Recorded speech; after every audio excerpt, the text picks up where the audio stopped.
সুপ্রিয় দর্শক মণ্ডলী, আসসালামু আলাইকুম। আশা করি আপনারা সকলে অনেক ভালো আছেন।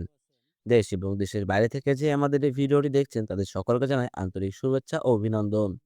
সুপ্রিয় দর্শক মণ্ডলী, আপনারা যারা বাণিজ্যিকভাবে মাছ চাষ করার মাধ্যমে নিজের আর্থিক অবস্থার পরিবর্তন করতে চান এবং আপনার আর্থিক সচ্ছলতা ফিরিয়ে আনতে চান, তারা চাইলে আজই আমাদের সঙ্গে যোগাযোগ করে মাছের চাষ শুরু করতে পারেন। আমরা আপনাদেরকে সঠিক পরামর্শ দিব যে আপনার জন্য কোন মাছে চাষ করা ভালো হবে। সুপ্রিয় দর্শক মণ্ডলী, আপনারা যারা বাণিজ্যিকভাবে মাছ চাষ করে লাভবান হতে চান, তারা আমাদের সঙ্গে যোগাযোগ করে কার্পু মাছের পোনাটি নিতে পারেন। এই মাছে চাষ করার ক্ষেত্রে আপনাদের কিন্তু খুবই কম পরিমাণে খরচ হবে এবং বছর শেষে কিন্তু আপনারা খুবই ভালো পরিমাণে একটি অর্থ আয় করতে পারবেন।